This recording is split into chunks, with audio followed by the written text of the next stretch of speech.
the days are never ending,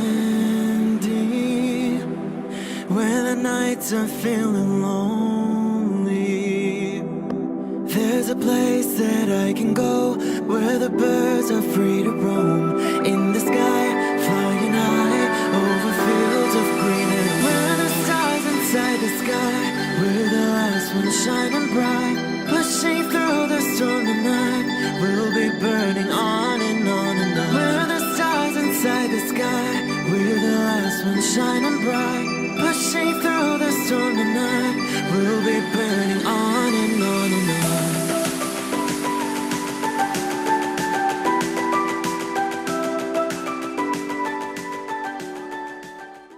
Hello Scorpio. This is Inspire 2016 with your weekly tarot reading for the week commencing the 3rd of September until the 10th of September 2018. The first card for you is representing, how do you feel about yourself? Your card is the 9 of Pentacles. It is the time for you to sit back and relax and enjoy some of life's luxuries, since you have worked hard to get here. You deserve it. Do not be afraid to splurge, indulge or pamper yourself, particularly if it is as a reward for all of your hard work. Treat yourself to a special occasion, to simply celebrate the journey you have been on to achieve your goals and to re-energize yourself for the next phase. You are close to reaching completion, so acknowledge this and then prepare for what will come after. Sometimes, however, the 9 of Pentacles can indicate that you are close to reaching your goal but you have not yet made it. So, as a result, you may want to stick to your program and continue sacrificing until you have reached that goal. You are showing great self-discipline and self-control to ensure you get to where you want to be. Whilst the suit of Pentacles typically focuses on material wealth and gain, the 9 of Pentacles also suggests that you are in harmony with the nature that is around you.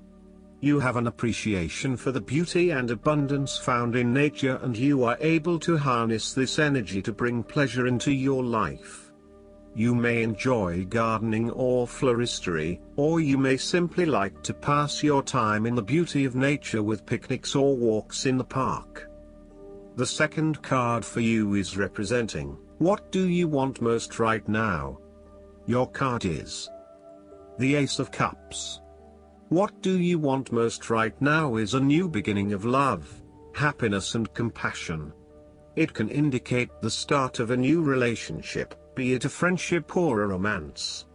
This is one of those relationships where you feel happy and you are so pleased to have met someone with whom you can share a special connection. The water in the card reflects the flow of emotion and thus the Ace of Cups suggests that positive emotion and energy will be created between two people in a way that leaves you feeling good about yourself and life in general. You need to experience the feeling of new love or of giving and receiving unconditional love. Give and accept love on a new level and open your heart to what is around you. Your loving ways will magnetize love to you. This card often means that love is the essence of the situation. It may or may not be romantic love. Look for ways in which you can begin to connect with others. Do you have someone to forgive, or do you want to ask for forgiveness? Can you set aside your anger and find peace? Would you like to drop your reserve and let your feelings show? This is a peaceful time in your life, so use it and make peace with friends or yourself. The Ace of Cups is also about creative expression, particularly where there is an opportunity to allow your emotions to shine through. You are very open to experiencing your inner feelings and sharing them with others. You may be inspired to start a new creative project, take up an art class or two, or even engage in interpretative dance. You are at that point in your life where you feel comfortable with who you are and what you feel, and you are not afraid to express that part of yourself to others.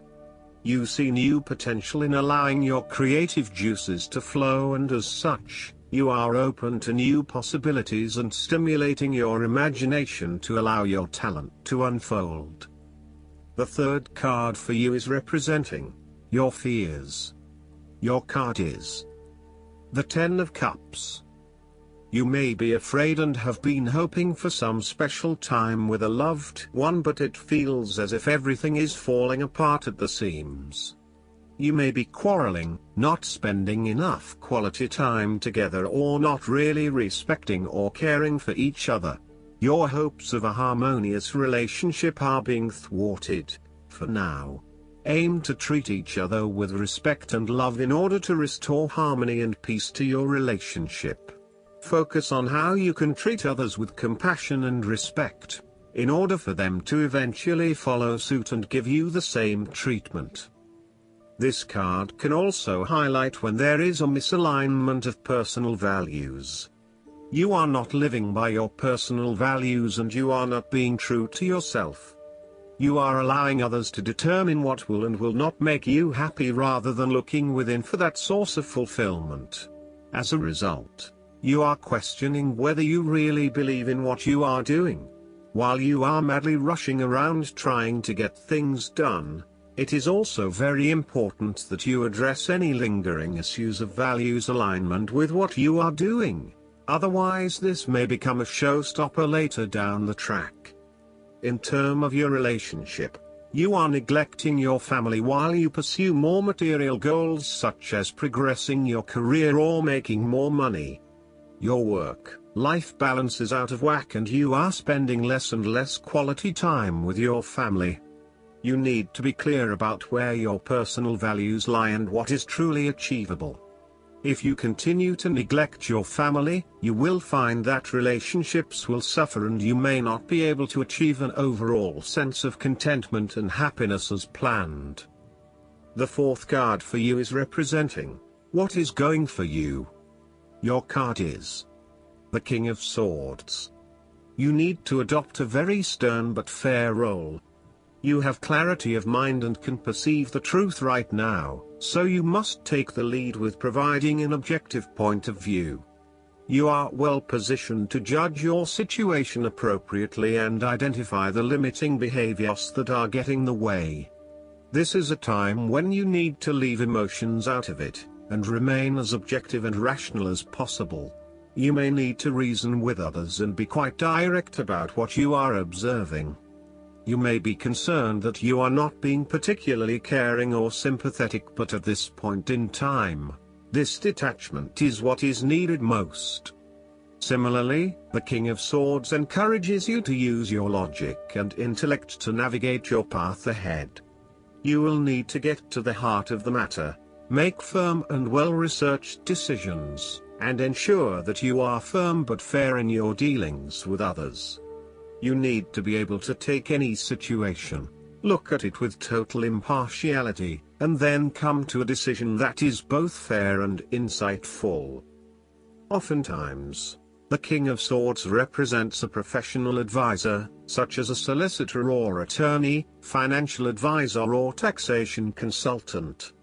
This advisor has a solid reputation and a vast amount of knowledge in his particular field, and will provide you with objective, well-researched advice about your own situation.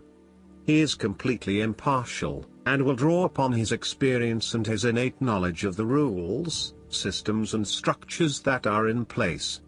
He may come across as detached or disinterested in your personal circumstances, unless it relates specifically to the type of advice he is giving you. This is so that he can provide only the most relevant and objective advice to you. He prides himself in his expertise and qualifications, and is likely to charge a high fee for his services. Nonetheless, he offers the rigor and specialist knowledge that you need right now. This king is also a man of the highest ethical standards. It is impossible to corrupt him, and as such he acts as a pillar of strength who gives sound advice to everyone, no matter who they are. What is more, he firmly expects others to operate by the rules of the law and will not tolerate others who break the law. The fifth card for you is representing What is going against you? Your card is the Five of Wands. You are afraid and have tendency to avoid conflict wherever possible. You may find that any sort of tension or conflict makes you feel quite uneasy and you wish it would just go away. So, you deflect a lot of that energy and just ignore the problem, if there is one. The trouble, however, is that in doing this, you may just be pushing some of your own concerns to the side, without really dealing with them or being assertive about them. Some conflict can be good, particularly if it is constructive and teases out the underlying issues in a way that then generates a better solution. Consider whether always avoiding conflict is the best way to go, or if you are finding yourself just compromising on what is important to you. You are no longer up against so much competition and can just be. On more personal level, you have worked through your anger and hostility and you feel more secure in your relationships. You do not have to constantly prove yourself anymore. There is a realization that you do indeed need focus to achieve your goals. You have come through a period of scattered thought and random ideas only to find yourself in the same place you were when you started. You now acknowledge that if you are to progress your goals further, you must focus your attention on your key priorities and stay committed to your goal without considering even more possibilities or opportunities. The last card for you is representing the likely outcome that you may have. Your card is the Two of Wands. You are about to take your idea and turn it into a feasible plan that you know will lead to your success. It is no longer just an idea, but you now have a plan in place to ensure that your idea is carried out as you had intended. The Two of Wands is also about discovery, particularly as you step outside of your comfort zone and explore new worlds and new experiences. It may take some courage to take the first step, but this card gives you the confidence of self-knowledge. You know what your goal is, what your creative process is directing for you, and you are confident in its eventual fulfillment. The Two of Wands indicates that you will begin to consider your longer-term goals and aspirations and will plan ahead for what you need to do to achieve these goals. You have already come so far, but now you feel it is ready for a change, this time with your long-term future in mind. You may be considering overseas travel, further education or a major career change at this point in order to expand your learning and development, and to grow your horizons beyond your immediate environment. With careful planning and a moderated approach, you will set yourself up for success in the future. Last but not least, the guidance card for you is the Golden Crested Dragon. You are blessed to receive this card, for the luminous golden crested dragons will automatically flood you with the purest Christ light. They will remind you that your heart is incredibly powerful and will pour pure love into the center of it in order to open it further. Be ready to accept this love and then to spread it to others. These dragons also come to remind you that you have a special connection to the golden era of Atlantis. This may have been in incarnation or in your spirit body. It is time to remember who you truly are, so ask the golden crested dragons to help you to bring back your gifts and talents in your dream state. What the golden crested dragons give to you, you can pass on to others, so radiates the golden energy of the Christ to those with whom you are in contact today. I hope that you enjoy everything, and if you like the reading, just please click subscribe and you will get instant notifications every time we publish a new video right to your YouTube. Thanks.